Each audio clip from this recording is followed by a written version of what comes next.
Ya, baik, kita mulai saja ya tweet kita dengan sama-sama baca basmalah.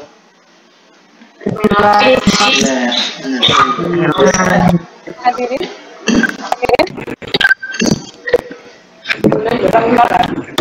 baik ya, alhamdulillah kita sudah di tweet ke berapa tujuh nih ya secara normalnya.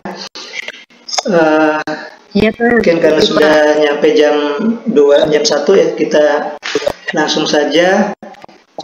Hari ini kita akan belajar di modul yang ke-7 ya. Modul ke-8, tweet yang ke-7 ya. Di judul belajar secara individu ya. Jadi dalam literasi informasi juga kita ada mendiskusikan tentang belajar ya. Belajar ini yang minggu tweet yang ini kita akan belajar secara individu.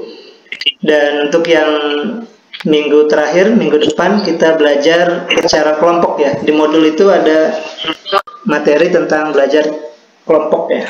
Berarti hari ini kita membahas tentang belajar ya. Jadi ini kalimat belajar ini kita mungkin ya sudah tidak asing lagi di kita ya. Belajar, Pak, kalau dalam bahasa ininya pendidikan lah ya, pendidikan belajar.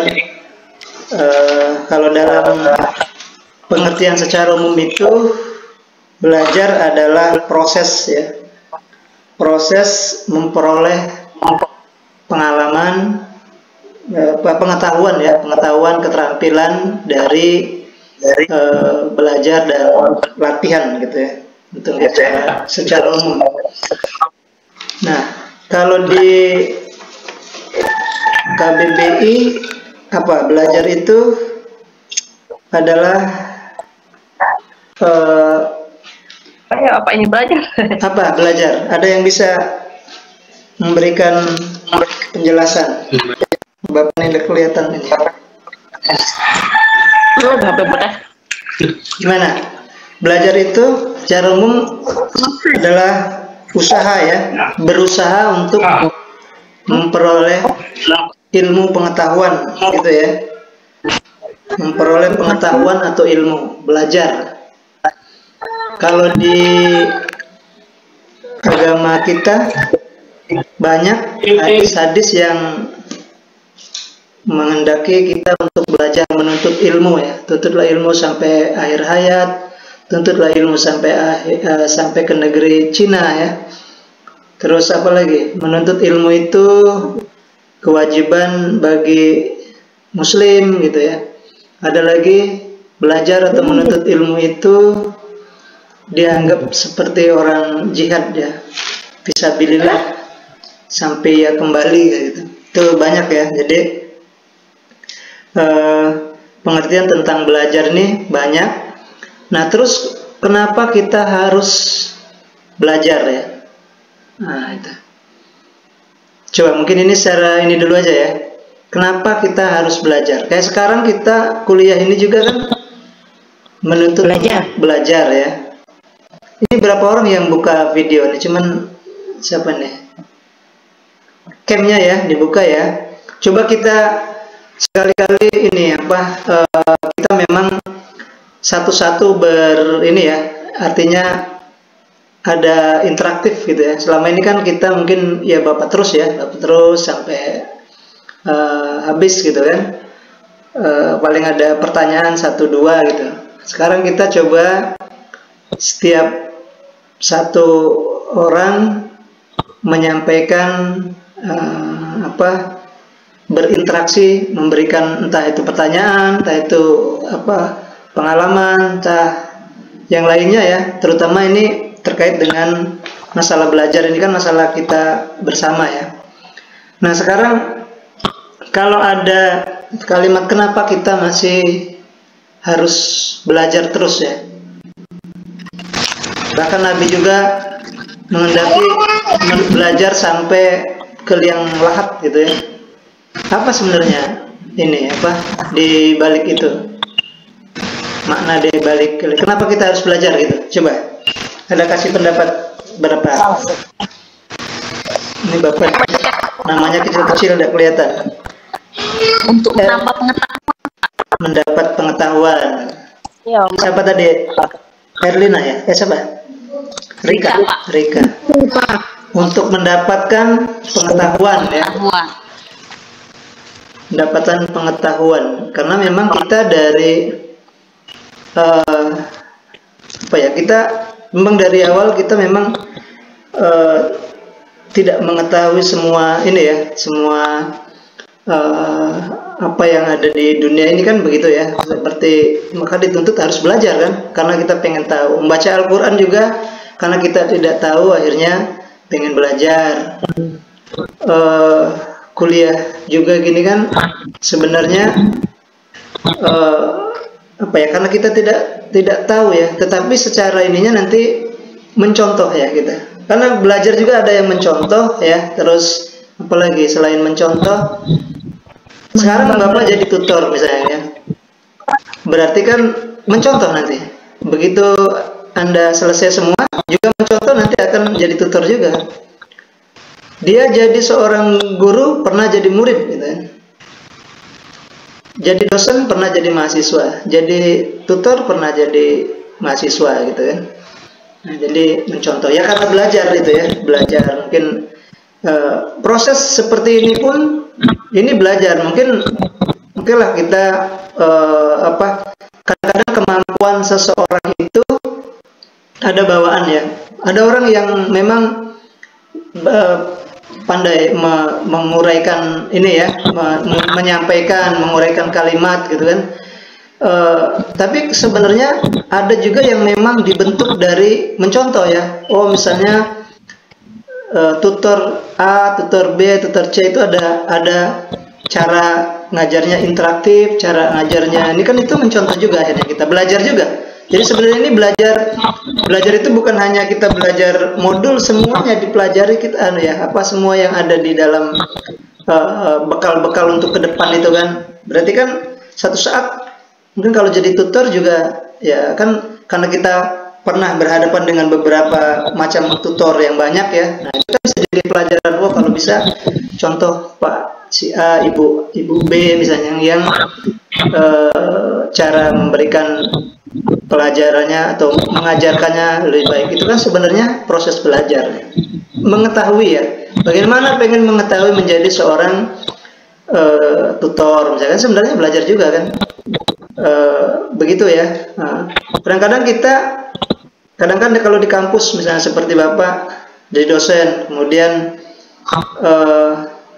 ada yang begitu sudah ada Pak naik sedikit misalnya jadi kepala program studi. Nah itu kan mungkin kalau di kampus kan ada ujian, sidang skripsi, sidang munakasah itu kan. Awalnya kita menjadi penguji, lama-lama kita jadi ketua penguji, gitu aja. Sebenarnya contoh belajar juga kan. Nah, kalau kita tidak pernah masuk ke dalam area itu, ya kita tidak akan bisa. Makanya belajar itu juga akhirnya pengalaman gitu ya. Yang kita mencari pengalaman. Bahkan guru yang paling utama malah gitu ya, kalau dalam istilah itu pengalaman gitu ya. Pengalaman itu guru yang apa? Ada pernah dengar kalimat begitu ya? Pengalaman adalah guru apa? Yang paling berharga, Pak. Guru yang paling berharga. Guru ya, pengalaman pun dianggap sebagai guru ya, sebagai apa istilahnya, karena dengan Biasa, Pak. pengalaman secara nyata misalnya kan, itu dijadikan juga sebagai guru ya. Pahlawan tanpa jasa. Nah sekarang pengalaman ya, pengalaman apa, ada pengalaman pahit mungkin itu kan jadi pelajaran juga kan. Pengalaman pahit, ada yang pengalaman pahit, siapa pernah ngerasa ke pengalaman pahit? Tapi kadang-kadang ada yang tidak boleh diceritakan gitu ya. Ada yang bilang masa lalu adalah tonggak dari awal apa gitu ya, ada istilah itu ya, dari masa depan gitu. Kadang-kala ada yang tidak harus disampaikan atau dipendam. Hanya kita lah yang tahu misalnya gitu. Mana yang harus diungkapkan, mana yang tidak gitu. Tapi secara ini kan tersimpan di memori kita ya, di ingatan kita, pengalaman pahit, pengalaman manis. Kalau pengalaman manis, pengalaman tentang keindahan gitu ya. Apa? Pengalaman manis itu pengalaman apa? Belajar, misalnya belajar juga kan? Pengalaman yang indah. Indah ya. Keindahan, pengalaman indah, pengalaman yang membahagiakan gitu ya. Ada pengalaman yang menyedihkan gitu. Kalau diputusin pengalaman ya. Pengalaman juga ya. Ada pengalaman sedih ya, pengalaman menyedihkan. Ya. Kadang-kadang pengalaman kalau kita sudah ini ya, sudah istilah menyerahkan ke Tuhan lah, katakan gitu ya. Kadang-kadang kan Tuhan itu yang terbaik gitu. Ada dulu guru bapak itu, dia cerita dia pengen jadi ini apa, dulunya pengen jadi masinis gitu, pengen jadi masinis apa yang di kereta api itu, zaman dulu kan hebat kan itu ya, kerja di kereta api gitu ya. Dulu kan BUMN kayak Pusri, Pertamina apa, tapi malah dia jadi guru katanya.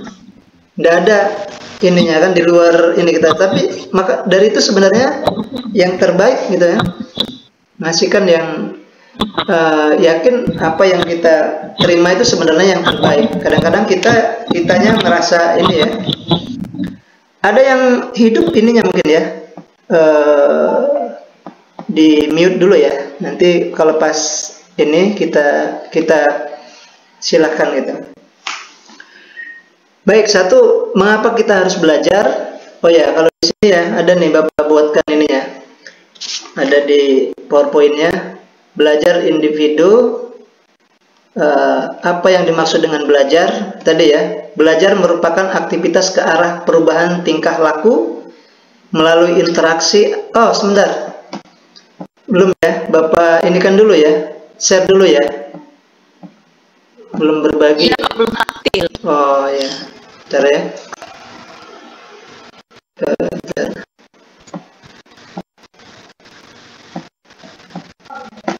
Modelnya Bapak yang ini ya, ini ya kita belajar ya. Kalau ini sudah ya, tampil ya, tampil ya, belajar individu ya, belajar adalah aktivitas ke arah perubahan tingkah laku melalui interaksi individu terhadap lingkungan. Pengalaman itu tadi ya, dari pengalaman belajar. Kayak kita kuliah di ini juga akhirnya kan jadi pengalaman jadi mahasiswa gitu kan. Dari lingkungan sekitar gitu kan. Ijazah sebagai tanda bahwa kita sudah menyelesaikan pengalaman itu. Kalau tanya tadi Bapak sudah sempat nanya, mengapa kita harus mengapa kita harus belajar gitu kan? Mengapa perlu kita belajar ya? Sore be 5:30 tapi apa Gimana? Tadi? Mengapa kita harus belajar? Satu, pengen cari pengetahuan. Terus ada lagi enggak? Ada enggak yang mau? Siapa nih? Mengembangkan diri, Pak. Mengembangkan diri ya? mengumpulkan informasi. Ya, mengembangkan diri tadi siapa? Siapa tadi yang mengembangkan diri tadi? Sekolah, Pak. Ya, mengembangkan diri ya. Mengembangkan kemampuan diri kita. Sebenarnya akhirnya ya kayak kita dari awal perkuliahan kita ya, kita meliterasi diri itu sebenarnya belajar ya. Belajar baca menulis itu kan literasi. Makanya belajar ini masuk dalam lingkup mata kuliah literasi, ada masuk dalam, karena memang belajar kan, mengembangkan diri kita ya, mengembangkan kemampuan yang ada di dalam diri kita gitu kan. kadang-kadang kemampuan itu ada yang memang genitas ya, keturunan. Ada orang apa ya, mungkin cerdas ya, cerdas itu kecerdasan kan beda-beda ya. Itu mungkin dari gennya, dari genitasnya ya, dari kalau orang barat bilang genitas ya. Makanya dia mencari jodoh, dia juga kan cari keturunannya gitu, mungkin keturunan baik atau bahkan mungkin genitasnya ya, gen kemampuan berpikir. Kalau Imam Syafi'i itu, kalau dalam sering Ustadz bilang cerita itu kan, dia kalau pulang dari masjid itu telinganya harus ditutup kan, tutup dia, karena ada orang bicara itu langsung hafal gitu kan hafal hadis Al-Quran gitu kan. Nah, kalau kita apa gitu ya, berkali-kali, kalau dalam standarnya, kalau kita mau menghafal itu katanya 20 kali ya, 20 kali kita menghafalkan itu baru dia masuk di kita. Kalau kita ya, itu yang paling rendah. Jadi kalau kita mau mengartikan pengertian apa itu 20, atau misal kita menghafal ayat-ayat pendek misalnya Al-Quran, nah itu ya harus 20 kali, ulang lagi, minimal 20 kali katanya. Biasanya ini ya, lebih di atas 20 lah gitu, baru melekat di kita. Tapi kalau ada orang yang itu tadi kayak Imam Syafi'i tadi belajar, dia baru dengar itu sudah hafal gitu, sudah masuk di kita. Nah itu, tapi kalau kita kan tidak bisa ya.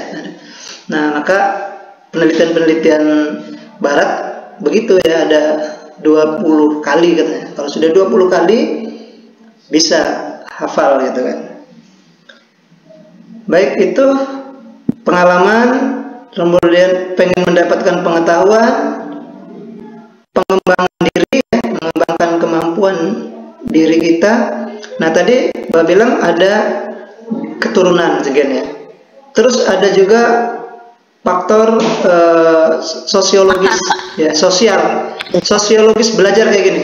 Jadi kemampuan itu bisa dibentuk ya dengan kuliah.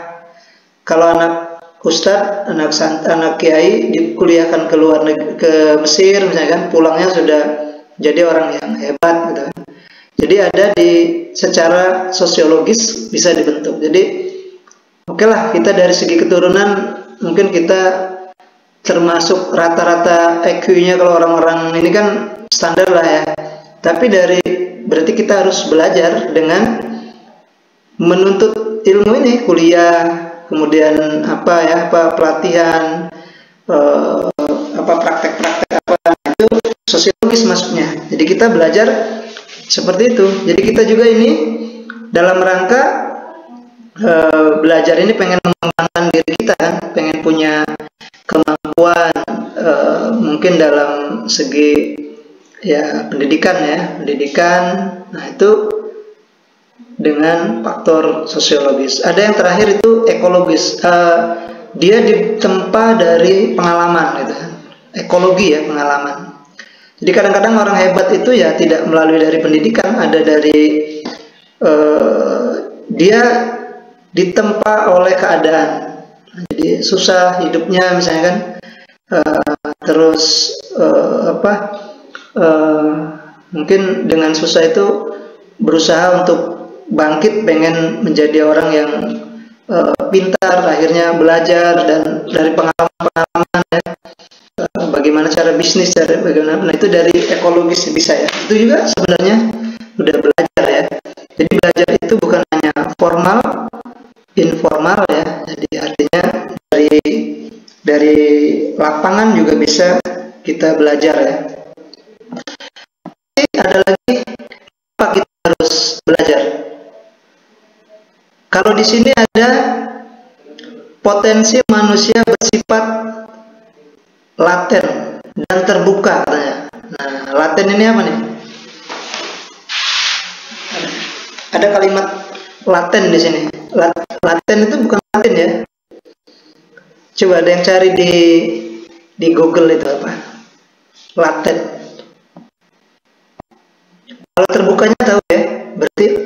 potensi manusia bersifat terbuka. Mengapa kita perlu belajar?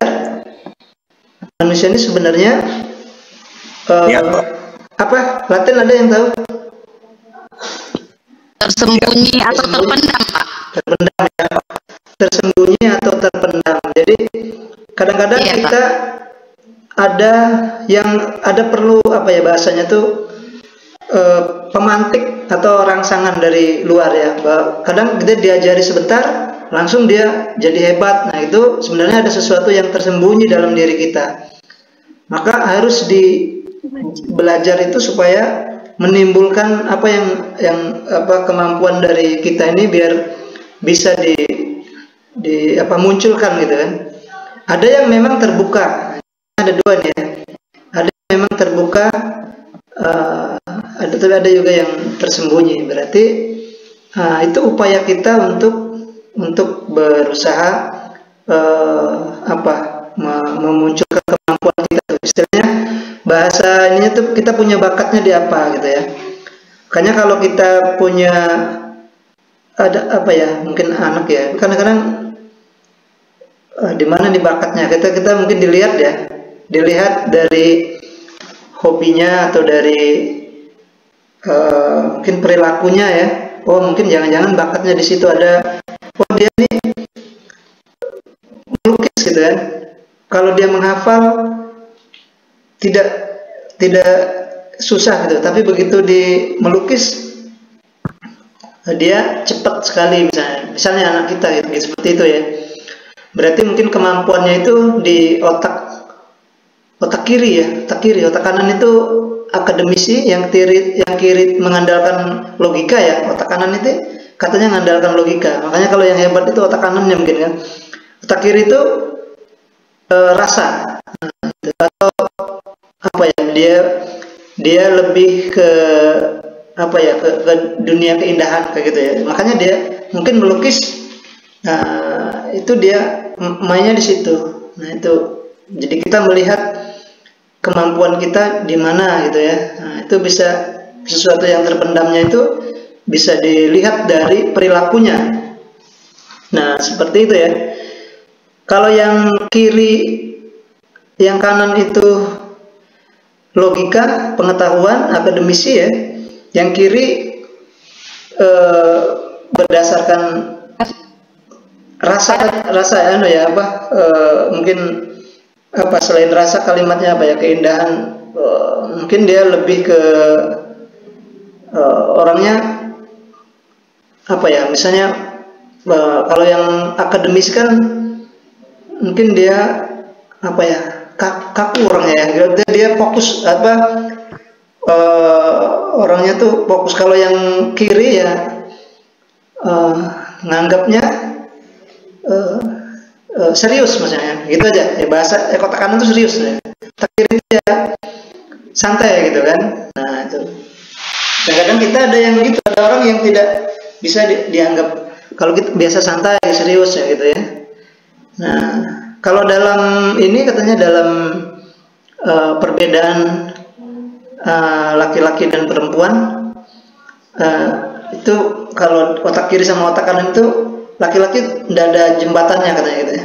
Jadi kadang-kadang kuatnya sebelah, tapi kalau wanita itu ada penghubung, ada jembatannya. Dia bisa melakukan dua pekerjaan sekaligus gitu kan. Nah, gitu ya, maksudnya bisa mengerjakan ini sambil ini bisa. Kadang laki-laki tidak bisa katanya gitu ya. Satu fokus saja gitu ya. Kadang-kadang kalau itu ya, kata dalam ini para ilmuwan, para peneliti begitu ya, ada jembatan. Mungkin itu beda kita dengan perempuan, mungkin lebih teliti, lebih ya, kita serius mungkin kalau yang laki-laki kan begitu ya. Ya tapi ya masing-masing itu tadi ya, keturunannya dari mungkin pemberian dari yang kuasa, seperti apa kemampuannya di mana. Nah, itu kan sebenarnya kalau kita pelajari juga bisa kita pelajari ya. Nah, dengan seperti itu akhirnya kita, kalau orang-orang psikologi itu bisa mempelajari orang lain gitu ya, di luar kita itu kita pelajari, oh orang ini sifatnya seperti ini, seperti ini. Pelajari sifat seseorang itu seperti itu ya, dengan secara psikologinya ya. Ya, jadi potensi manusia untuk bersifat terbuka.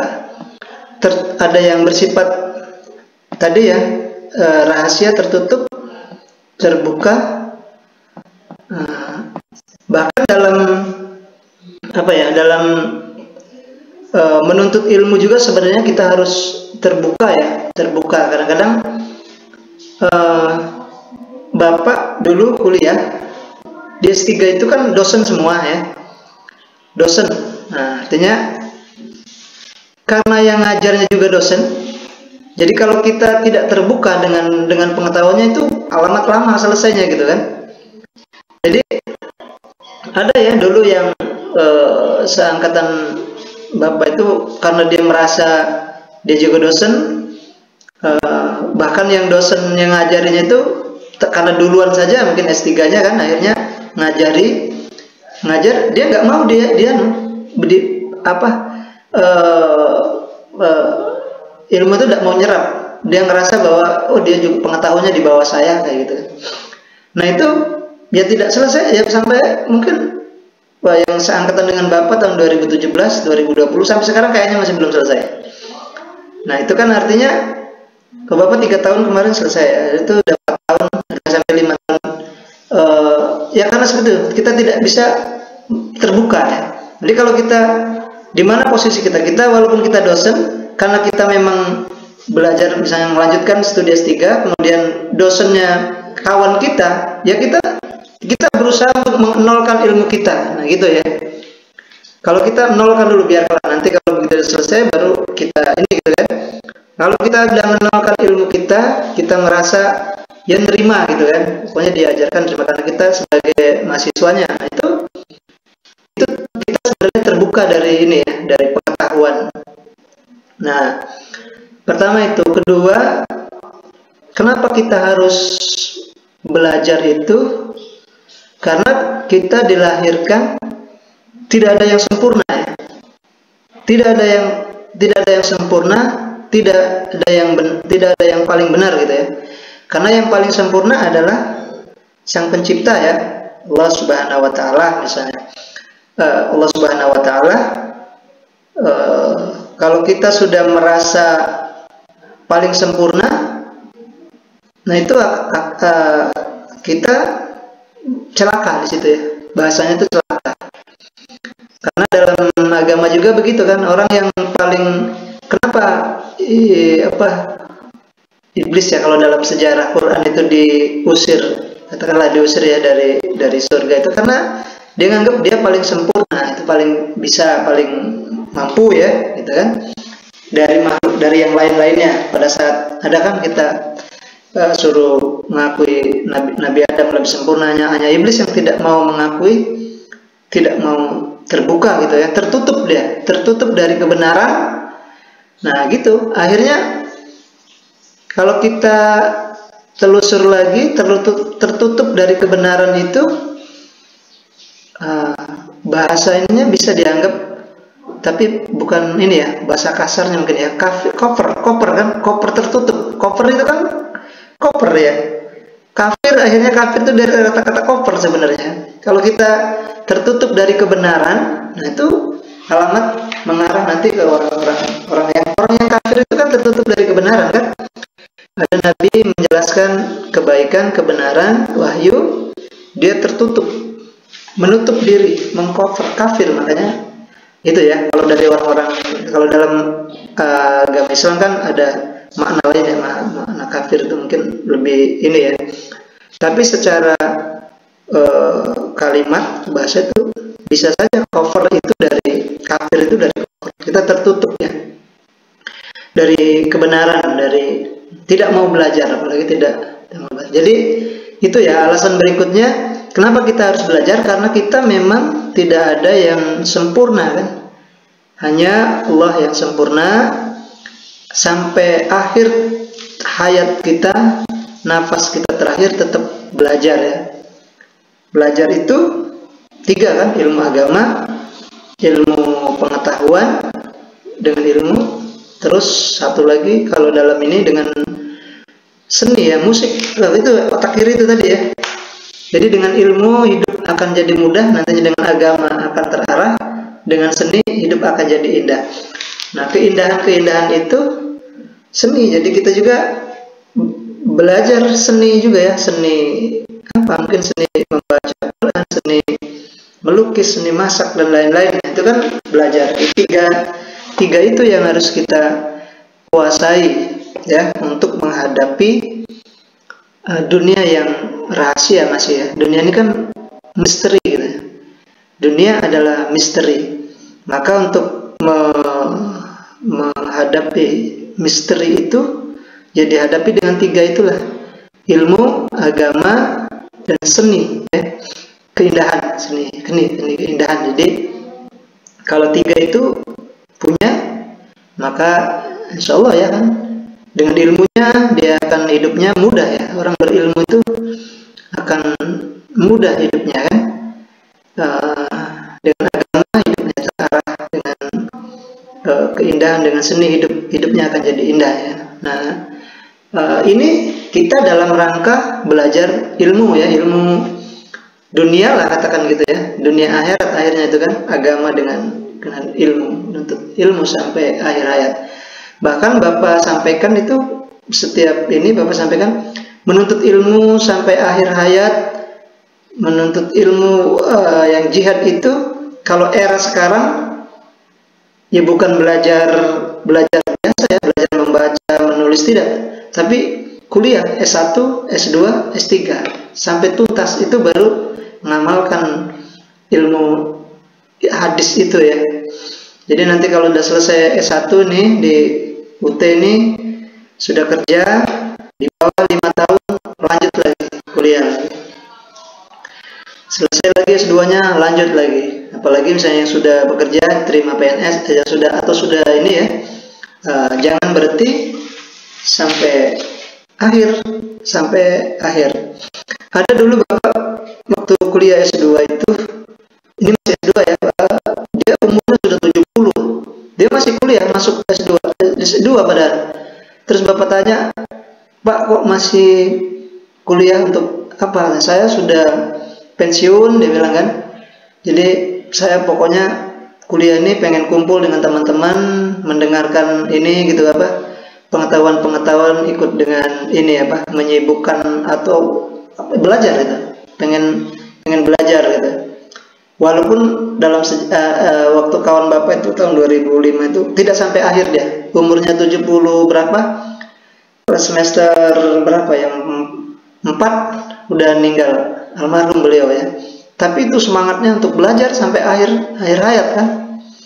Nah, kita juga seperti itu ya, kalau bisa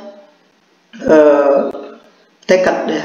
Nah, S1 sudah selesai, lanjut lagi S2, lanjut lagi S3. Nanti untuk apa Pak? Pokoknya selesai dulu. Pasti ada nanti manfaat ininya ya. Kalau ilmu itu, karena ilmu kan apa? Yarfa'ul ladina amanu minkum waladina utul ilma darajat, itu ya. Siapa orang yang Aradu itu Aradu ayat 11 ya. Yang orang beriman dan berilmu itu akan mendapatkan derajat ya, terakhirnya begitulah ya. Dia punya derajat di masyarakat, di mungkin lingkungan kerjanya ya, itu dihargai orang, gitu ya, dihargai orang. Bapak itu lupa masang baterainya deh. Lupa masang baterai laptopnya, jadi langsung mati baterainya ya. Ya kita lanjutkan lagi ya. Pak, drop Pak. Ya, pasang dulu nih. Ya, gimana tadi? Manusia ada insting ya, ada apa? Akal dan pikiran ya, pikiran. Mungkin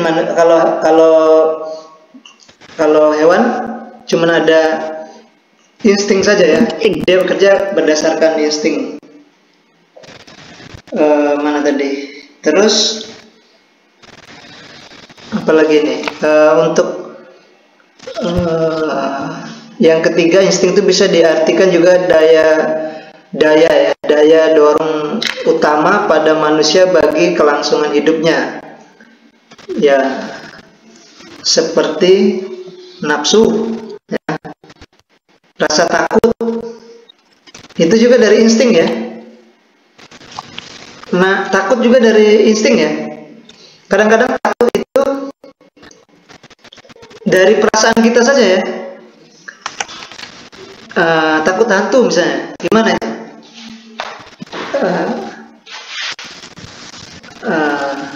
Itu karena kita sudah bisa nonton film-film yang horor gitu ya. Akhirnya ngelihat ini lewat melihat ini, terus bayangan kita seperti ada hantu misalnya kan. Walaupun memang ada ya di Tuhan juga menciptakan ya makhluk di luar kita ya, makhluk ada hantu. Tapi itu insting ya, insting juga kita. Tapi kadang-kadang kata orang sih itu ya, apa yang sudah kan merinding gitu ya. Nah, merinding itu juga kan sebenarnya insting ya. Begitu kan?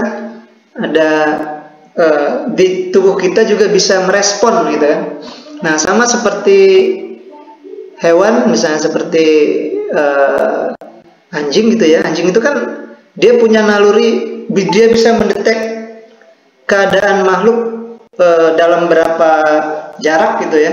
Makanya dia kalau ada makhluk halus juga dia bisa, karena bisa mengetahui, instingnya tajam gitu ya. Kita tidak bisa menembus itu misalnya kan. Nah, itu juga katanya daya dorong manusia ya, dari rasa takut, rasa punya kemauan yang tinggi, punya nafsu, punya semuanya itu insting ya, dari insting kita kan, yang ada dalam diri kita. Nah, untuk secara tidak sadar bertindak dengan tepat, nah gitu. Jadi dia tiba merespon gitu ya, sama seperti refleks mungkin ya, kalau kita mau jatuh meloncat gitu kan, itu kan insting kita ya, refleks kita. Nah, itu proses belajar itu katanya karena insting ini ya lebih banyak terjadi secara non insting. Pertumbuhan dan perkembangan manusia lebih banyak terjadi secara non insting, tidak alamiah gitu ya. Ya, maka mungkin untuk menggalinya dengan ilmu-ilmu berkembang itu mungkin dengan penelitian yang ilmiah ya. Nah, sampai di situ terkait dengan pengertian belajar dan mengapa kita harus belajar. Apa sudah ini ada yang perlu ditanyakan? Coba silakan. Belajar tadi berusaha untuk memperoleh pengetahuan atau ilmu gitu ya. Berusaha untuk memperoleh pengalaman atau ilmu. Nah, itu belajar. Nah, terus ada juga tadi belajar sudah ada yang berikutnya, belajar itu mengubah tingkah laku katanya. Nah, apa maksudnya kalau belajar itu bisa mengubah tingkah laku? Mengapa belajar bisa mengubah tingkah laku gitu? Pertanyaannya, ada yang bisa jawab enggak?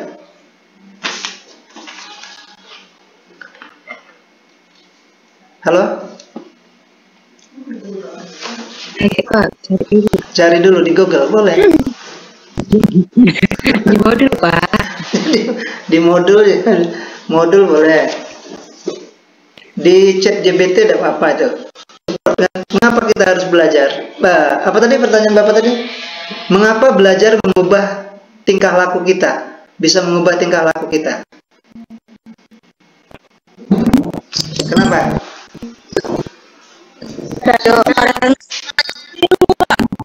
Karena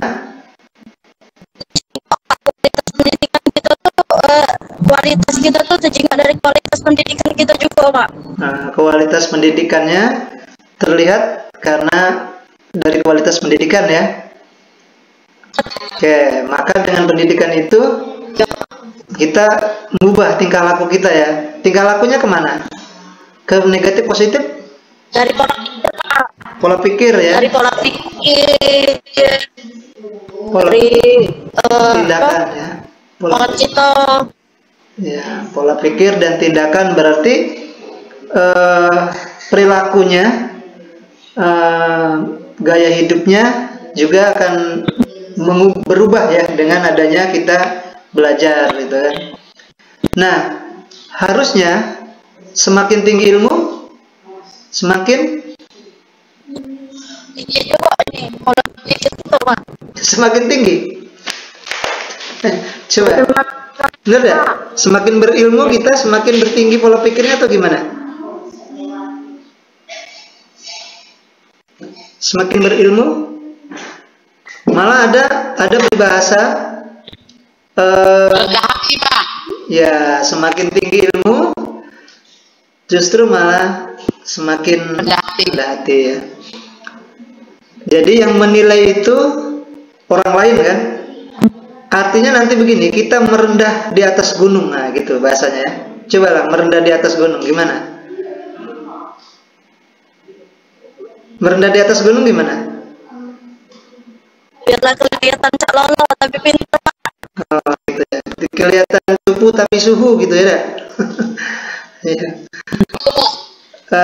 Enggak, maksudnya gini, kalau kita sudah kuliah, sudah punya ilmu ya, walaupun kita ngerasa rendah ya, maksudnya kita tidak harus kita meninggikan gitu kan, masih tetap dipandang orang tinggi daripada kita merasa tinggi. Nah, justru malah berbalik ya, jadinya begitu ya. Nah, itu kalau kita berilmu justru begitu ya, kita berbalik jadinya. Harusnya kan kalau kita belajar, orang pintar harusnya kan meninggi gitu ya. Justru ya harus artinya tadi ya, walaupun kita merendah seperti orang merendah di atas gunung, misalnya, oh enggak, aku bapak sudah kan sudah lulus ilmu arsip gitu kan, pasti bisa gitu kan, dia walaupun ini adalah ilmunya gitu kan. Jadi nah itu ya, seperti itu. Jadi seperti orang yakin kita seperti itu ya. Jadi tidak perlu harus kita, karena yang misalnya tidak harus kita tunjukkan kehebatan kita itu kepada teman kita, karena dia tidak akan percaya gitu ya. Apalagi kepada musuh kita, dia tidak akan mendengar. Nah gitu kan, tidak mungkin ngakui, tapi ya sudah aja gitu kan, biarkan aja gitu. Bahkan kalau kita ini kita itu mendudukkan kita di bawah satu tingkat, nah gitu ya. Mendudukkan, kalau kita berteman, ngobrol saja ya, kita merasa di bawah satu tingkat lah gitu ya. Itu sama-sama ini ya. Nah, tapi kalau kita, nah itu rumusnya ya. Kalau kita ngerasa di atas satu tingkat, biasanya timbul perselisihan. Sama seperti anak kecil juga gitu ya. Kadang-kadang kita dengan anak kecil itu, ini bagaimana nih dek gitu kan. Oh, cara masaknya ini kok, ini apa? Padahal kita bisa kan. Nah, dia kan dengan semangat gitu ya, mau gini, padahal kita bisa. Nah seperti itu, ibaratnya itu seperti itu. Artinya dalam melangkah itu, semakin kita merunduk seperti ilmu gitu ya. padi. Seperti ilmu padi itu seperti itu berarti ya. Cuman kalau kadang-kadang kita nih, tidak bisa begitu kan? Coba kalau ngobrol sesama kita, aku ini punya handphone gini kan, tidak mungkin kita enggak, pasti aku lebih tinggi gitu, begitu ya. Ya kita nggak bisa gitu ya. Itu yang kita sifat kita ya, sifat manusia kan seperti itu. Kita tidak mau ini nah maka itu berusaha untuk dengan ilmu itu, dengan belajar, justru kita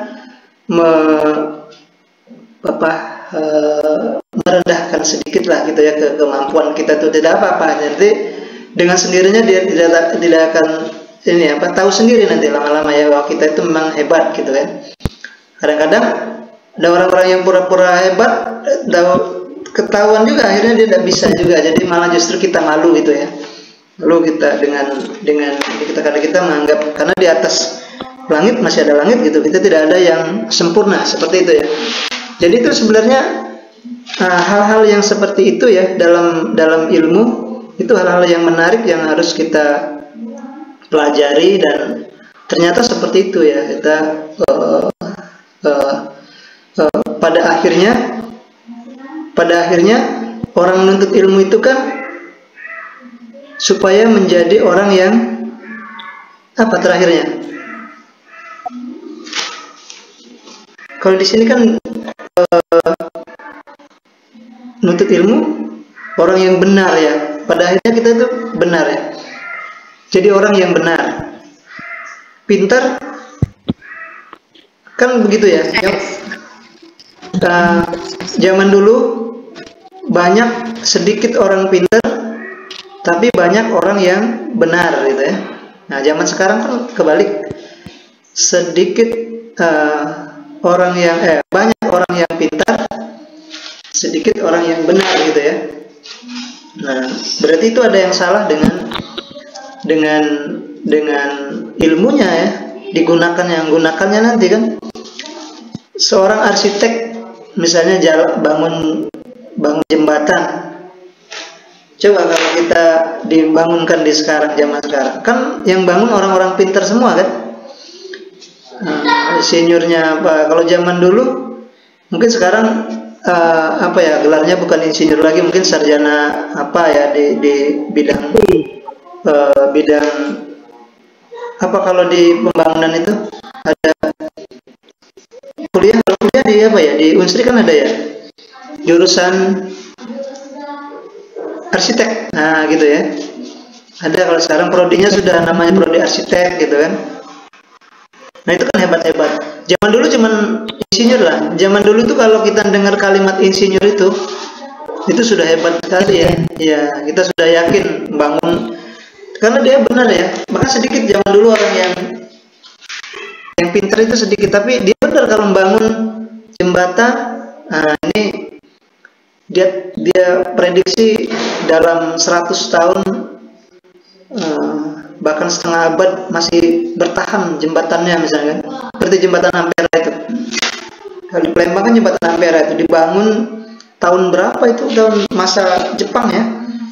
Itu kan besi yang benar-benar ini ya, bahannya itu asli misalnya. Tidak ada, kalau sekarang sudah yang keberapa gitu kan, bahan basah gitu. Jadi banyak jembatan yang pada tidak maksimal penggunaannya karena ya seperti itu ya, kita tidak benar gitu ya. Padahal menuntut ilmu biar menjadi orang yang benar. Kalau orang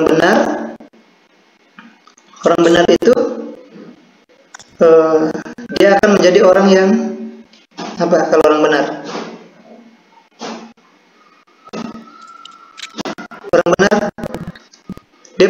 dia sudah belajar banyak ilmunya, maka dia akan menjadi orang yang apa? Dia dianggap orang sudah punya pengetahuan. Muncul dari sikap yang orang benar itu seperti apa? Dia misalnya bangun jembatan, dia punya pengetahuan, terus dia lakukan dengan benar. Apa? Sesuai ya? Apa? Jadi orang yang apa itu?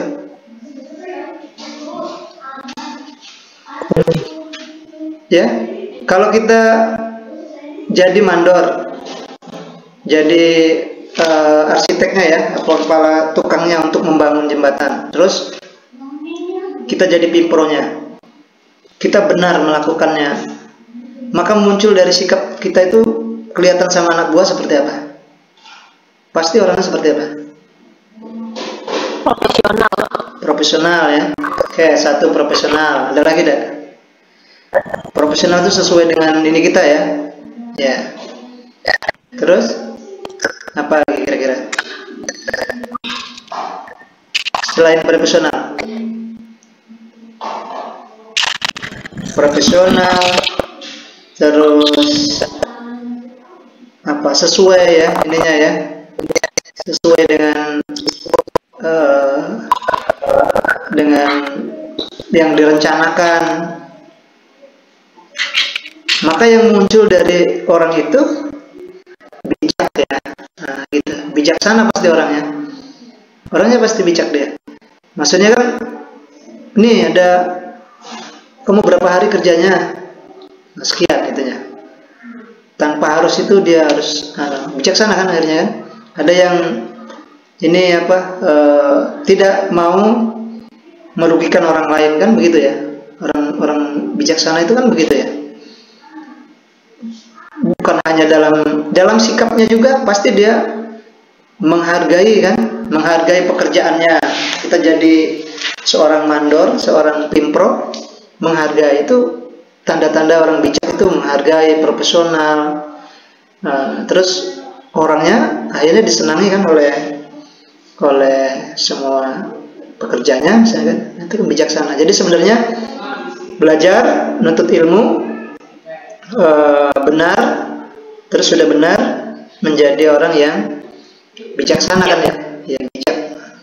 Nah kita seperti itu, bijaksana ya. Bijak itu kadang-kadang ada orang lain ke orang lain, ke diri kita juga mungkin harus bijak ya. Gimana? Ada yang bisa kasih contoh bijak terhadap diri kita? Gimana caranya? Ada bijak terhadap diri sendiri. ya, gimana itu maksud pengertian bijak sendiri? Apa? Ada bersikap, Pak. bersikap tadi ke orang lain, untuk diri kita. Untuk diri kita gimana?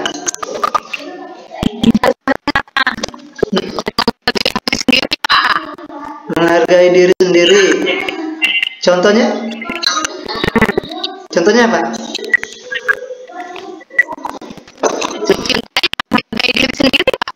Contohnya?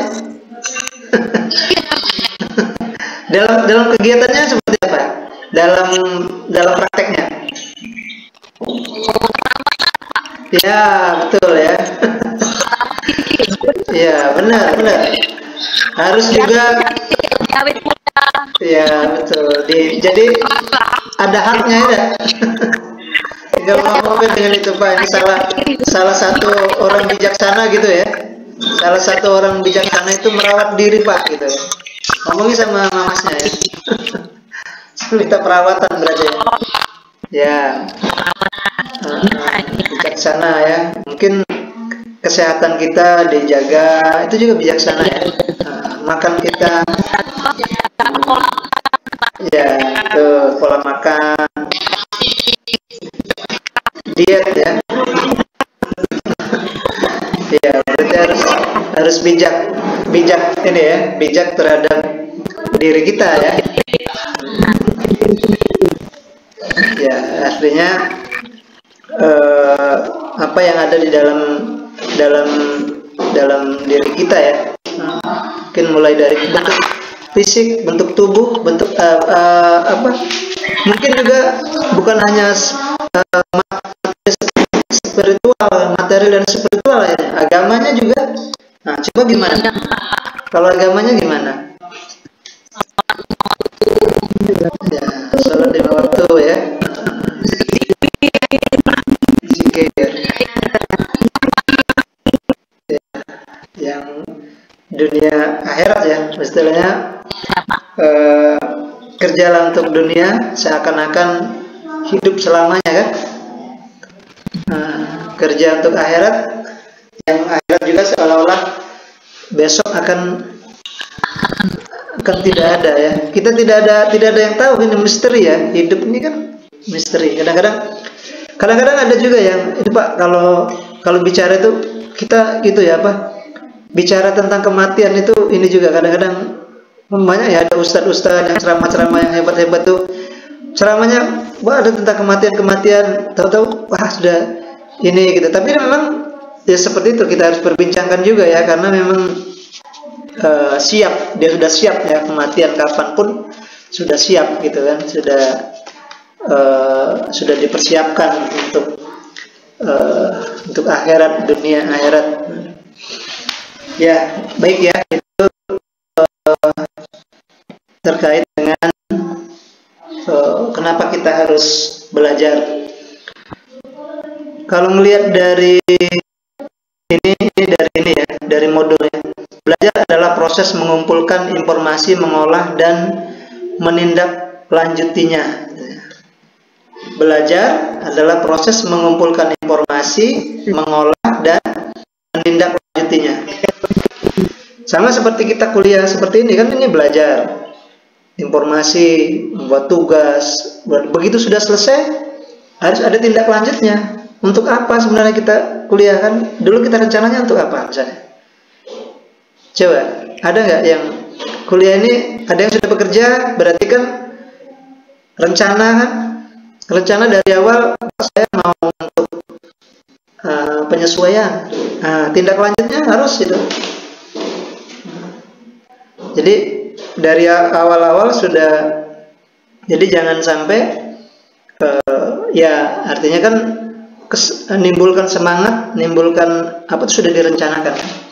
Kan ada orang bilang jika kita tidak bisa membuat rencana, maka dia merencanakan kegagalan. Nah, gitu ya. Jadi kan sekarang kita semangat kuliah, rencananya mau apa nih kita nih, gitu ya. Walaupun secara ininya nanti Pak yang penting selesai. Kalau Bapak dulu bilang kan yang penting selesai dulu kuliahnya gitu, baru kita berpikir. Tapi kan dari awal kita sudah ini kan, sudah ada rencana. Ini kalau udah selesai untuk daftar pegawai Pak, kalau untuk bekerja, untuk pengembangan diri gitu kan. Semuanya sudah direncanakan kan. Ini ya, baik itu. Kemudian ini sekilas-sekilas saja nih Bapak ini ya. Mengumpulkan informasi dilakukan dengan cara melihat, mendengar, merasa, ya, mencium, meraba, mengumpulkan informasi. Ya seperti ini ya, kita melihat, mendengar, membaca, semuanya itu belajar itu ya. Mengumpulkan informasi, mencari pengalaman-pengalaman ya. Jadi bahkan secara ininya ya apa mungkin nilai lebihnya ya dengan belajar itu kan kita sudah dapat teman seangkatan ini kan sudah jadi teman, ada teman belajar lah gitu kan. Jadi kalau sama-sama selesai kan alumni gitu kan, itu kan juga jadi pengalaman ini apa secara ininya kan untuk berikutnya kan saling support misalnya dengan teman-teman kan. Itu ya, ini mungkin sekilas-sekilas saja Bapak ini. Kemudian belajar mandiri adalah, nah ini ya, ini belajar mandiri yang kita bahas ini ya. Belajar mandiri adalah cara belajar yang memberikan derajat kebebasan, tanggung jawab, dan kewenangan yang lebih besar kepada belajar dalam merencanakan dan melaksanakan kegiatan belajarnya. Apa itu maksudnya? Belajar yang memberikan derajat kebebasan, tanggung jawab, dan kewenangan yang lebih besar kepada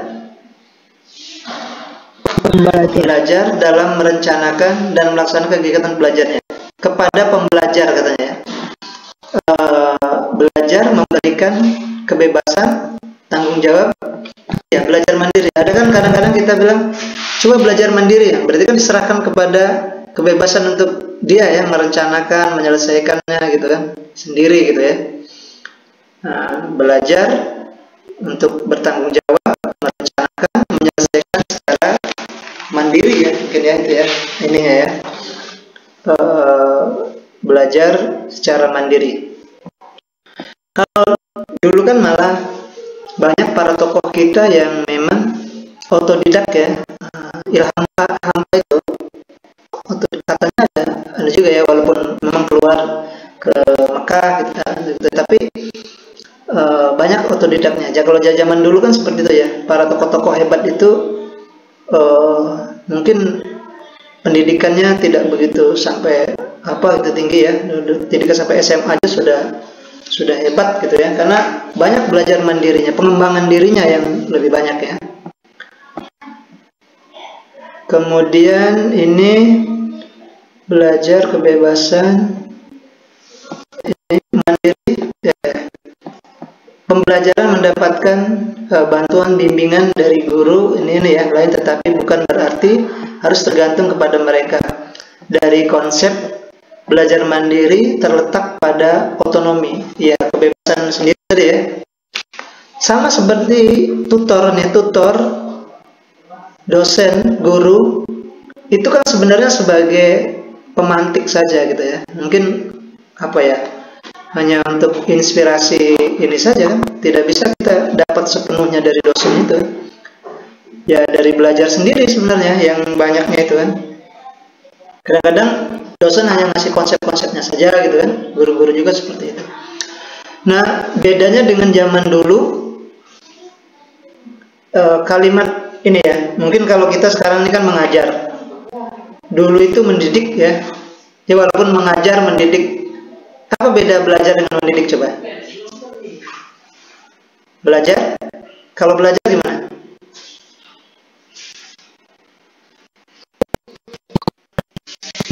Memberikan ilmu, oke. Kalau mendidik?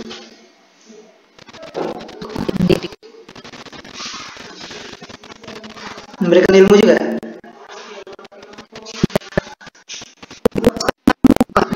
Sama ya? Iya, lain.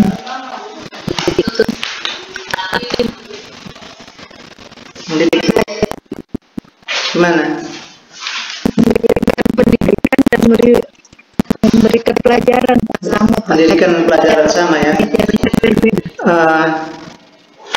Dia kalau kita mengajar itu ya, bedanya mengajar itu karena kan nih kayak dosen yang ngajar terserah dia, selesai yang penting tugasnya selesai, ngajar gitu ya, penting selesai. Ada kayak kita 8 modul harus selesai, itu sebenarnya masih ngajar itu sebenarnya.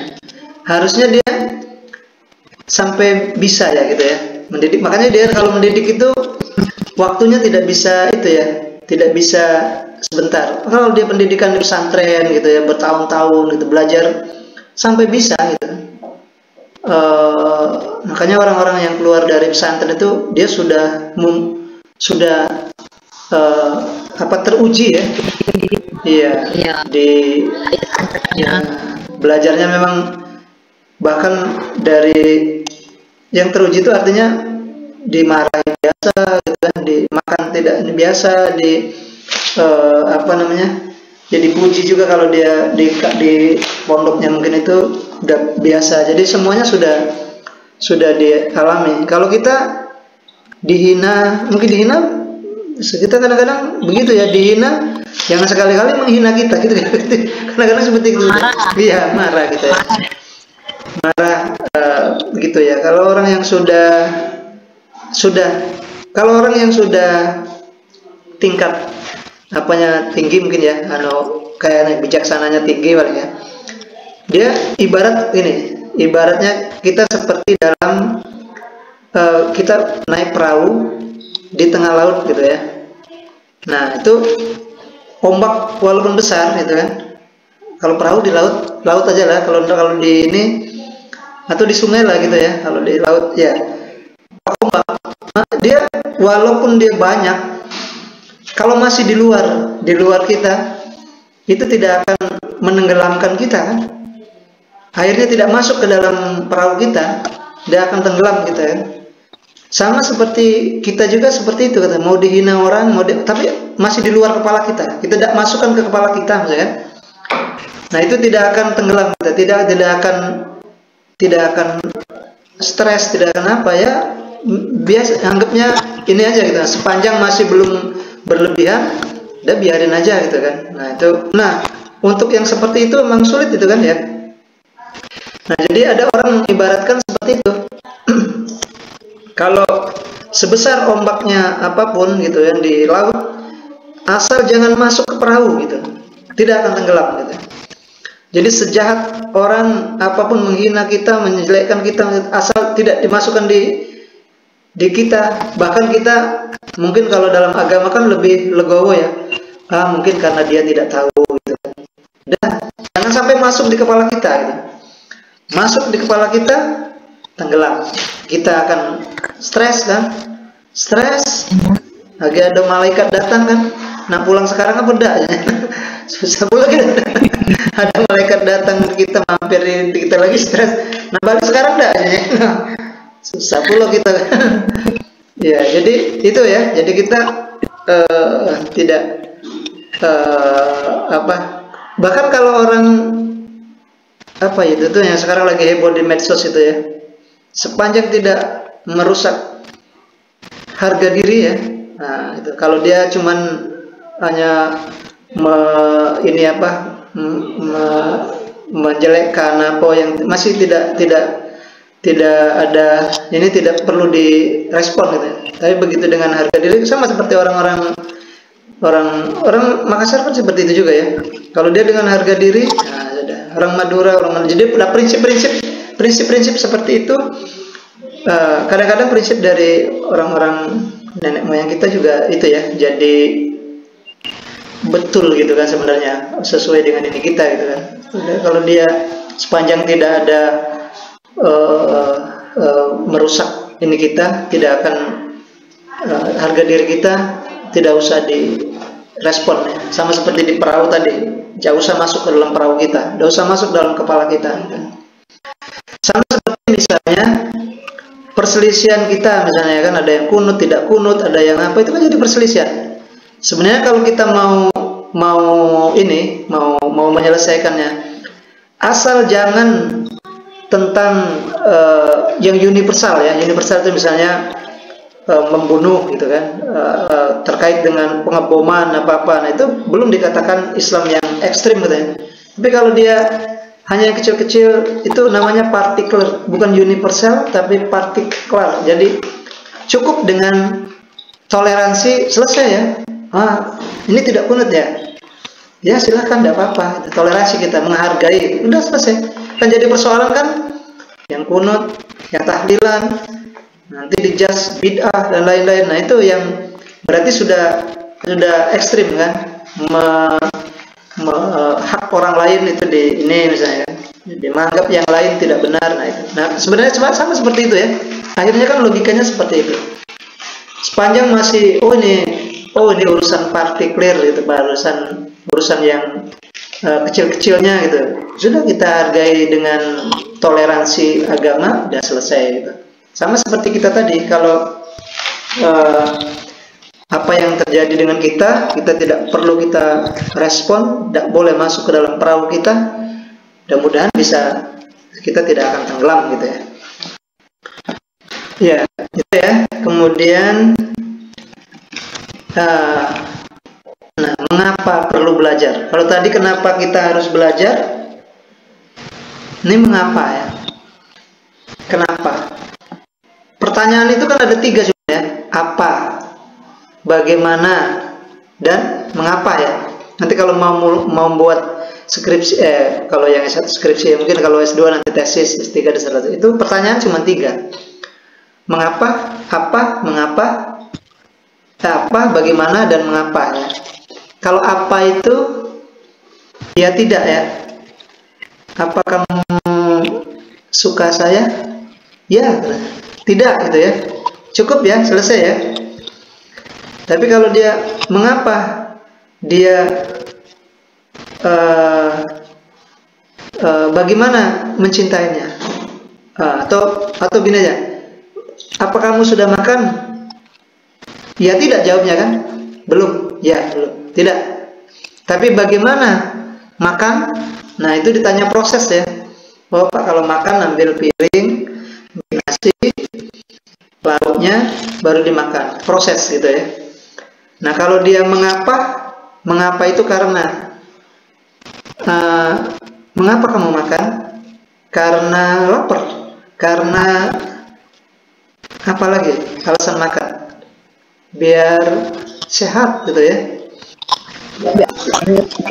Ya, biar makan gemuk enggak? Bapak ini makan banyak tapi enggak gemuk-gemuk. Makan banyak. Karena kalau makan berlebih sama kawan bapak ya. Perawaan katung tuh Pak. Apa? Perawaan katung tuh, katung sini, katung Iya. perahu.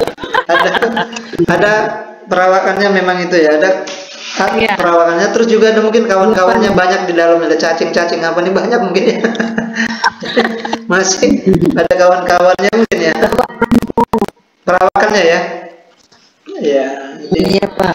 Kadang-kadang ada orang Iya. mengatur ini ya, mengatur pola makan ya. Ada yang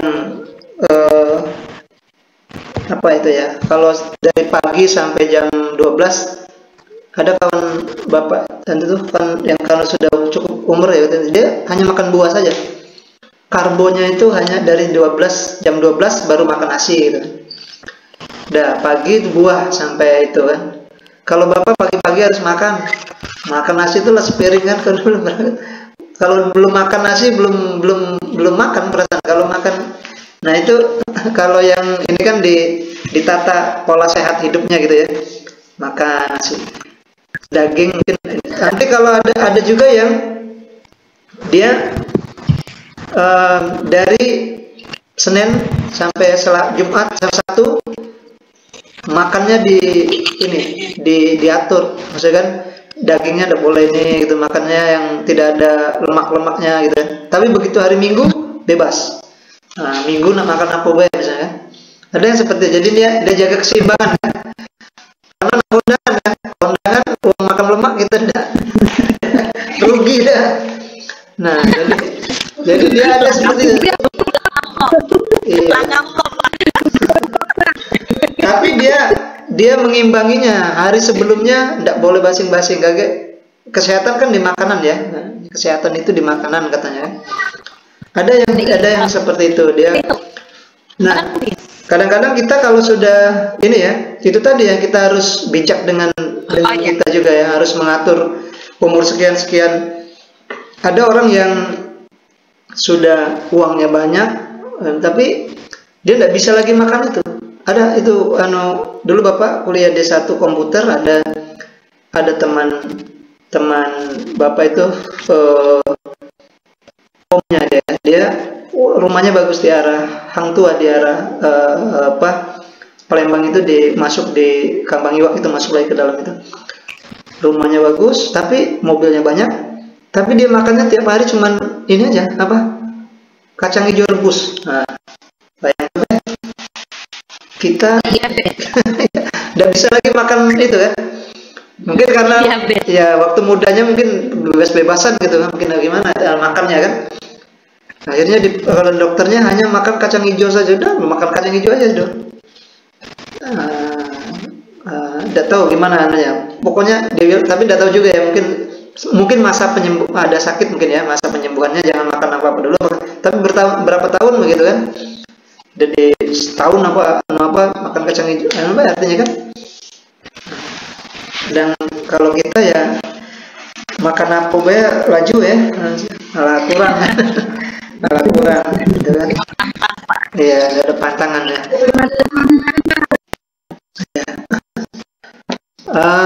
Ini ya, kenapa kita perlu belajar? Mengapa? Nah, berarti alasan kan? Oh, tadi ini sudah ya. Mengapa perlu belajar? Ya, ini ya, sampai di sini kita pemilihan. Oh, Mandiri. ya, mandiri ya, kayak belajar mandiri. Oh, berarti ini.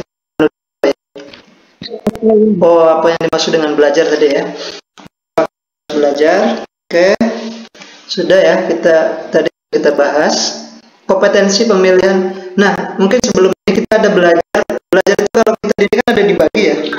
Mana ada belajar secara kognitif, sering kita dengar ya, kognitif, mana ada ininya ya, kognitif, afektif, dan motorik ya. Apa? Ada yang bisa menjelaskan itu? Kognitif apa? Belajar secara kognitif. Tanya sama Google dulu berarti kan. Apa kognitif sama modal? Pelajaran ya. Dengan cara berpikir Pak agar efektif. Oh, berarti mengandalkan pemikiran ya. Iya. Aspek berpikir intelektual Pak, atau berpikir naratif terdiri dari beberapa berikut. Ya, otak kanan berarti ya. Iya. Kemampuan intelektual ya. Intelektualnya otak kanan kita. Berarti matematik, ilmu matematik, ya semua ilmu pengetahuan apapun ya. Kalau ada ilmu yang bisa masuk kemana-mana kan matematik. Terus apalagi yang bisa masuk di semua bidang ya. Berfokus pada intelektual ya, berpikir. Kalau afektif,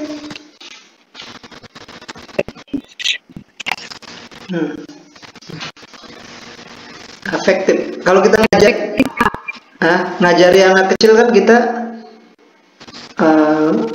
diajari secara kognitifnya, afektifnya berdasarkan, kalau tadi kan intelektual ya, pengembangan Berkaitan dengan aspek-aspek emosional seperti perasaan, minat, sikap, pematuhan terhadap moral dan sebagainya Pak. ya. Sebenarnya kalau kita mau kelompokkan, kognitif itu belajar tentang ilmu-ilmu dunia lah katakan ya, ilmiah gitu kan. Afektif itu larinya karena ke spiritual, ke sikap, ya ke agama sebenarnya ya. Artinya sebenarnya yang bisa merubah sikap itu kan nilai-nilai kebaikan kan. Berarti kan ke agama gitu ya, ke apa gitu, nilai-nilai kebaikan kan. Nilai-nilai kebaikan yang ditanamkannya kan, berarti yang afektifnya. Sikap, perilaku, tingkah laku ya, itu Moral. ya moral kita ya. Itu moral. Kalau psikomotorik Dengan pergerakan fisik pakai fisik dan motorik ya. Berarti fisik atau motoriknya. anak TK itu kan Pak. Ya, betul ya. Berarti otak kiri mungkin ya. Itu kan biasanya dia lebih ke ininya. Oh ini dia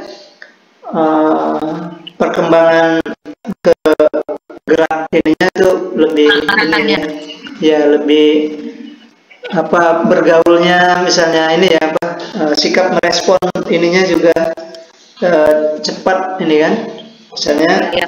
ya lebih kepada menggerak ya, motorik geraknya, keterampilan gitu kan, keterampilan. Iya. Jadi sebenarnya Cara potong. ya itu tadi ya, dari awal kita sudah ini, jadi dunia kognitif,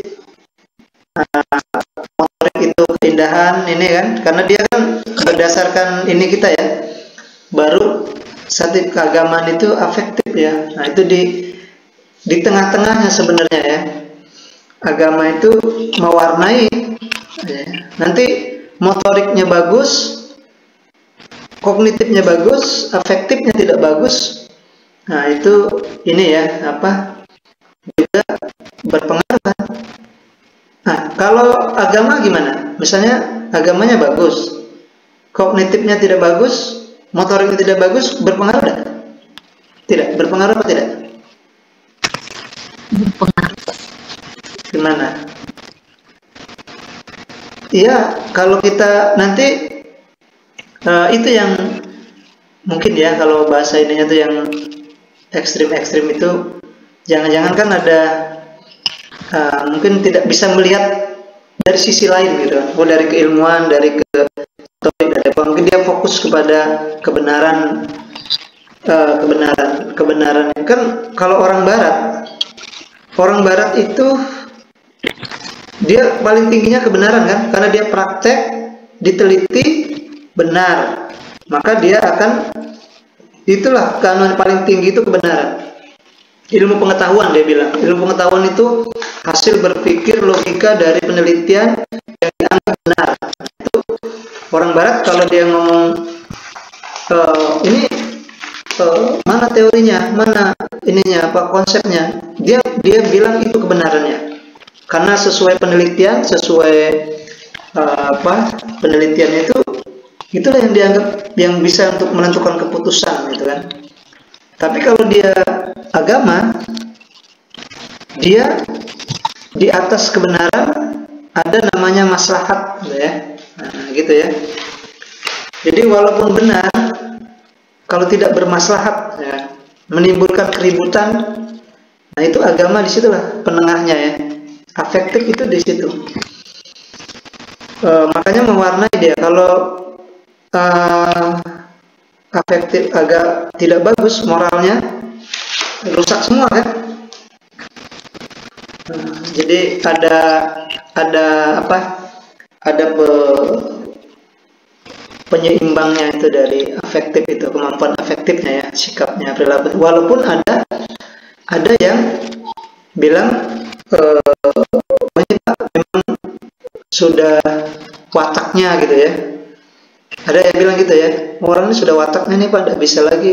Tapi kan bisa ini ya, memang dia dilahirkan jadi orang baik. Kadang-kadang kan semuanya sebenarnya waktu pada saat dilahirkan katanya sih ya semuanya tuh tidak ada yang sudah ditakdir tapi kadang-kadang lingkungan yang membentuk. Nah itu begitu ya.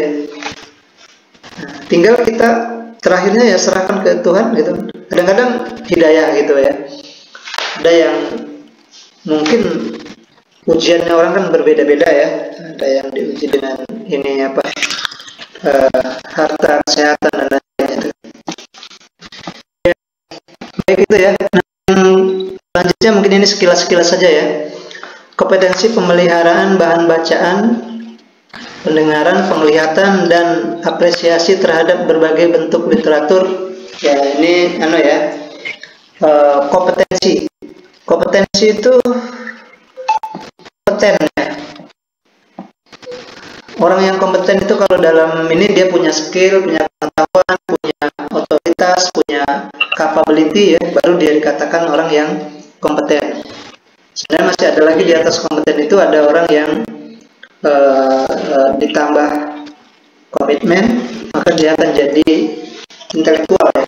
Itu dari literasi itu yang paling tinggi kemampuan kita orang yang intelektual ya, punya kan para tokoh intelektual itu sudah mumpuni ya dianggap. Mungkin kalau zaman sekarang profesor lah ya, profesor itu dianggap intelektual tinggi ya, general intelektual gitu. Ya, baik sampai di sini. Sebelum ada sedikit lagi nanti kita selesaikan, masih ada waktu 15 menit. Silakan kalau ada yang ditanya dulu ya. Ada nggak terkait dengan belajar secara mandiri?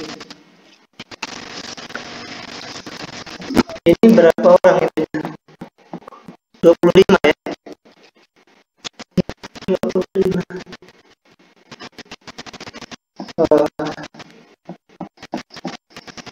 Silakan ada yang ingin tanyakan dulu terkait dengan belajar ya, 25 orangnya.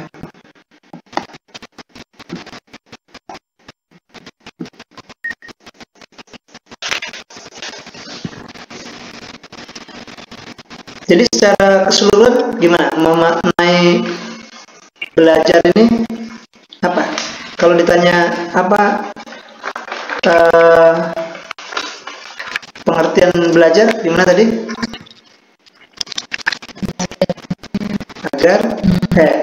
Belajar adalah proses ya. Apa? Belajar mengumpulkan informasi, mengelola dan menindaklanjutinya. Usaha ya, usaha proses. Kalau ininya kan berusaha untuk memperoleh informasi, pengetahuan, dan menindaklanjutinya. Lanjutnya. Kalau usaha itu, dulu kita pernah dengar usaha ya. Usaha itu rumusnya F apa tuh? Gaya kali perpindahan gitu ya. Apa tuh? F W rumus gaya apa? Rumus usaha. Lihat dia apa? Di ini nih, coba Bapak lihat, kalau di sini muncul deh nih. Rumus usaha ya. Rumus usaha. Ini kelihatan kan? Kelihatan, Pak. Rumus usaha. Coba kan usaha ya.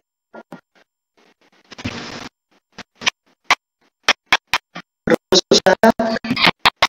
Ada nggak rumus usaha?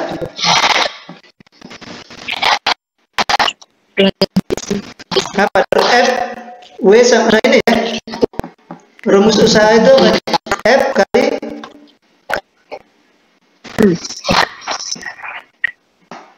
W itu usaha ya. Sama dengan F kali S, Pak. F-nya apa? Di mana? F-nya gaya. S-nya Di mana F adalah gaya yang ditempuh. jarak yang ditempuh. W-nya Benda. W-nya usaha ya. Usaha tadi, usaha, Pak. Usaha itu gaya sama jarak perpindahan ya. Berpindah kan? Iya. Iya. Jadi jarak berpindah, misalnya tadinya tidak bisa, jadinya bisa kan, itu berpindah ya jarak. Iya. Nah, jadi gaya kali perpindahan tadi ya. Maka kalau dia banyak gaya,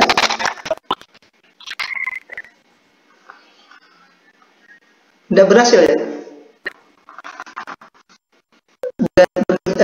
Kita usaha tidak pindah-pindah gitu ya. Kalau kita mau dorong barang, mau dorong meja, nah, kita bergaya ya, joget-joget, tidak dorong tidak pindah-pindah berarti enggak. Itu logika ininya ya. Jadi usaha itu gimana? Usaha itu Harus ada tindakan ya, biar pindah kan. tindakan. Ya, jangan banyak gaya ya kan. Nah, kalau kebanyakan gaya, tidak pindah-pindah. Usahanya begitu ya. Kalau dia berusaha berpindah, ya cepat mungkin di ini ya ada tindakan ini ya.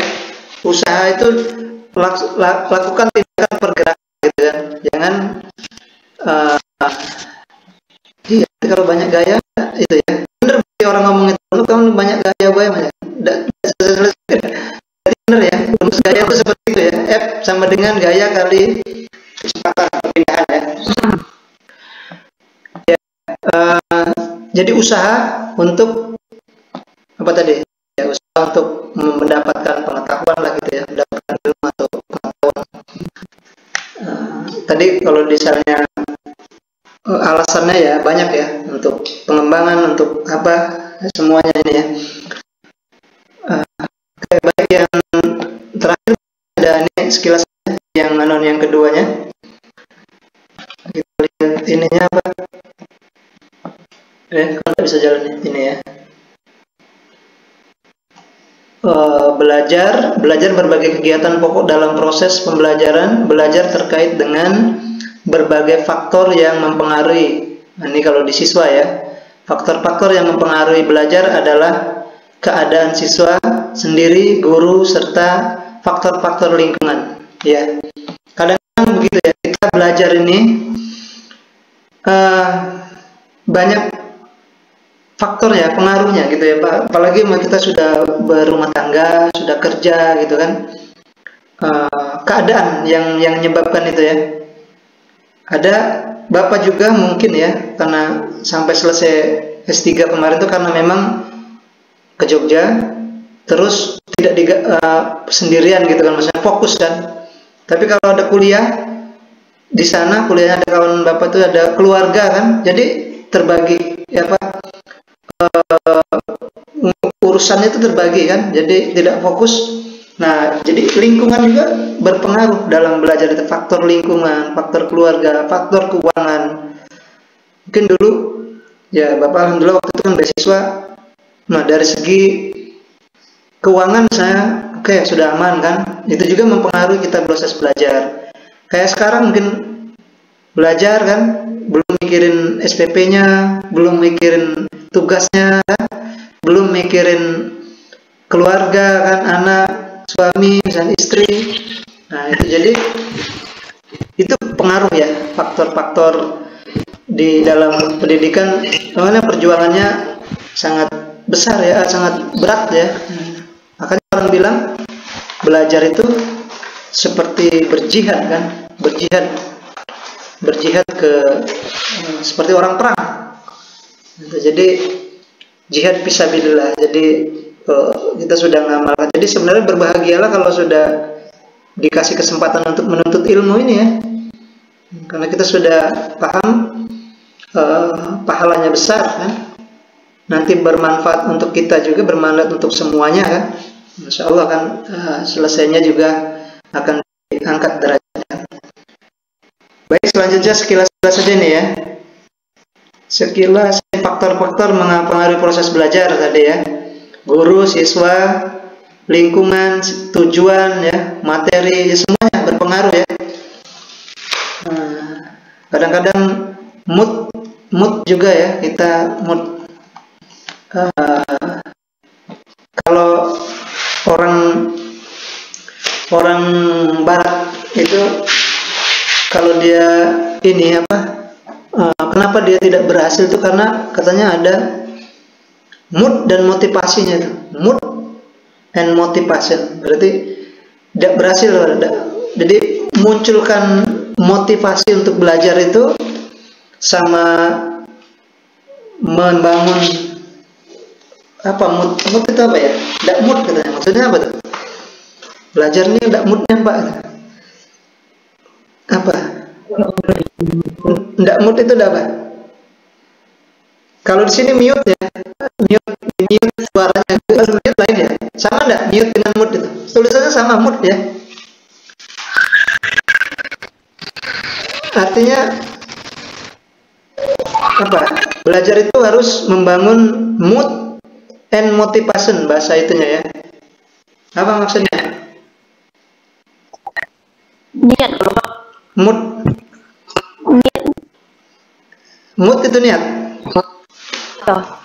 Coba diarti di anunya apa ya? Mood adalah kayak perasaan itu. Mood. Nggak mood, lagi nggak mood.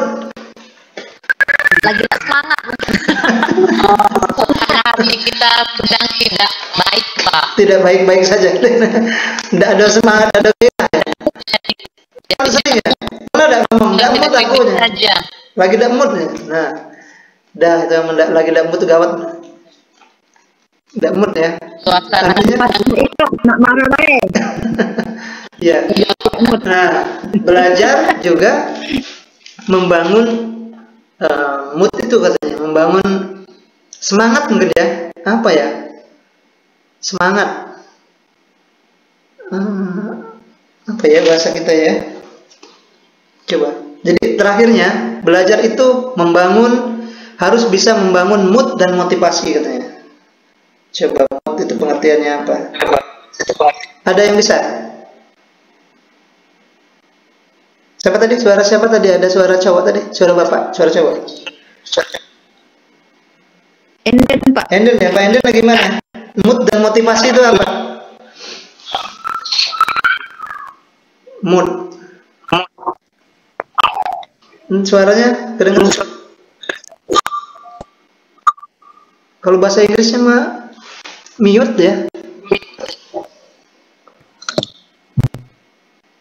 Apa tadi suara Pak Enden kedengaran ya? suasana hati itu, Pak. Suasana ya. Ya, suasana kayaknya ya. Perasaan suasananya lagi sedang tidak baik, Pak. Ya, gimana? Tidak sedang baik. suasana pikiran. Kalau ada duit ada mood. Oh, mungkin lagi butuh. Ada duit ada mood. Udah. Ada mood ya. Buntu ada. Mas galau. Tidak mood. Nggak mood. Tak marah, Pak. Mager Pak, kau buntu. Iya. Duit itu lah ada. Kau buntu moga. Pak, lebih ada duit lagi, Pak. Lagi ada duit. Ada duit bahagia. Ya kan. Semangat, Pak. Semangat ada. Kata duit adalah ya. Kalau motivasi berarti dorongan ya. Semangat juga ya. Udah kata duit, motivasinya ada duit ya, enggak ya itu ya. Pakai duit dan motivasi. Pakai duit itu ada motivasi. Hah? Kau kata dia dapat keluar. Iya. Berarti duit itulah ya kata ini apa? Sebenarnya kita juga ini kuliah belajar, bapak ngajar ujung-ujungnya duit ya. Ujung-ujungnya duit juga nanti kan? Tidak Pak. Iya. Tidak mager Pak. Mood kami ada. Tapi kau guru yang tidak sesuai dengan kami Pak, males Pak. Iya. Kata mood Pak. Ketemu ya. Nah, jadi Gitu. terakhirnya belajar harus membangun motivasi ya, motivasi semangat tujuan tadi ya dari awal kita sudah nih. Mungkin ini ya, lebihnya bisa dibaca-baca di ini ya. Nah apalagi nih Ya, Pak. kondisi fisik apa tadi ya termasuk tergantung dengan ini faktor siswa tadi sudah dijelasan ya tujuan apa, faktor materi, kejelasan, menarik, jenis, ini faktor instrumennya, kelengkapannya kalau kita belajar ya, kualitas, kuantitas, lingkungan ya, lingkungan fisik, suhu dan kelembaban, pengaruh ya. Kalau kita sekarang belajar juga ada apa kondisi tadi bapak aja mati kan, berpengaruh juga kan, lagi lupa naruh chargernya, atau mati kan, itu kelengkapannya kan kita berpengaruh juga kan, lingkungan sosial manusianya ya begitu ya. Jadi silakan di lagi apa di baca-baca di ini, belajar secara mandiri berarti ya. Belajar secara mandiri artinya kita memberikan otonomi ya, kebebasan. Nah, tinggal dari kebebasan itu bangun tadi motivasi dan moodnya ada nak belajar. Kalau misalnya tidak ada semangat, tidak ada motivasi, tidak bisa belajar mandiri itu kan. Selesai ini sudah gitu kan. Ya, baik itu ya. Bapak pikir untuk pertemuan kita yang ke-7 ini kita sudah selesai. Nanti kita minggu depan pertemuan yang terakhir ya, yang ke-8. Nanti kita bahas masih tentang belajar, tapi kita belajar secara kelompok. Pertemuan ke-8. Gimana? Iya. Pertemuan ke-8 kasih kisi-kisi UAS. Oh, iya. UAS itu kan nanti kan itu ya. 50% dari dosen dari tutor, 50% UAS itu nilainya 50%, tapi dia harus selesai, harus lewat 30% kalau salah. Jadi kalau misalnya ada soalnya 7, dia harus benar 30% kan? Kalau di bawah 30% nilai yang bapak besar itu tidak ada gunanya kan? Nah, jadi itu kalau tidak salah 30%. Jadi kalau dia ada soalnya 50, Kuat, Pak ya. ya 30. Yang penting coba kejar sampai di atas 30%. Jadi kalau ada soal 20 berarti harus bisa 6 ya. Harus benar 6. Iya, berarti memenuhi standar. Kalau dia lebih tinggi kan lebih bagus. Tapi kalau di bawah 6 itu nilai yang lainnya, nilai lainnya ikut gugur, nilai tutornya jadi gugur kan. Kalau nilai tutor insya Allah besar-besar semua ya, karena membantu kan 50%. Tapi di UASnya ya itu harus 30% kalau tidak salah ya, 30% harus. Jadi berjuang di sana, hati-hati. Pokoknya kalau udah selesai dijawab, waktunya belum habis, diulang lagi. Nah, yakin Apalagi sampai 50% aman kan? Ya, tapi mudah-mudahan lah bisa ya, karena ya persiapan nanti kalau mau seminggu lagi belajar ya, belajar mandiri berarti kan harus ada mood belajar kan. Kisi-kisinya Pak. Kisi-kisinya ya bisa. Dari itu semua ABC itu, nah itu dipahami ya. Nah itu kan nantinya pasti ada salah satunya itu kan, setiap modul itu. Nah, jadi di jawaban itu ABC-nya kita siapa tahu ada keluar yang seperti itu gitu kan. Nah, ABC biasanya juga pasti ngambilnya dari modul itu kan. Maka ABC-nya itu berjawab yang multiple choice ya, yang pertanyaan ABC itu kalau bisa udah hafal semua, dianuin semua gitu. Pokoknya kalau ada jawab seperti ini, pernah. Biasanya kan kita gitu ya, menghafal tidak bisa dihafal. Tapi kalau kita pernah baca, begitu kita membaca itu memori kita nginget ke belakang kan. Nah, jadi motivasi salah satunya ya baca tuh lah, berarti kan baca sampai santai. Kalau misalnya minimal judul-judulnya setiap ada tahu semua. ABC-nya di pernah dia kelewat dibaca. Syukur-syukur sampai 20 kali membaca itu. Nah, itu bisa insyaallah ya itu ya. Yang bisa hafal mungkin walaupun tidak hafal inget lah, berarti ini pernah saya baca, pernah ada pengalaman. Nah, gitu. Pengalaman membaca ini kan. Materi kan. Ya baik, itu saja ya, kurang lebihnya Bapak minta maaf. Kita akhiri dengan sama-sama baca hamdalah. Alhamdulillahirabbil alamin. Ya, assalamualaikum warahmatullahi wabarakatuh.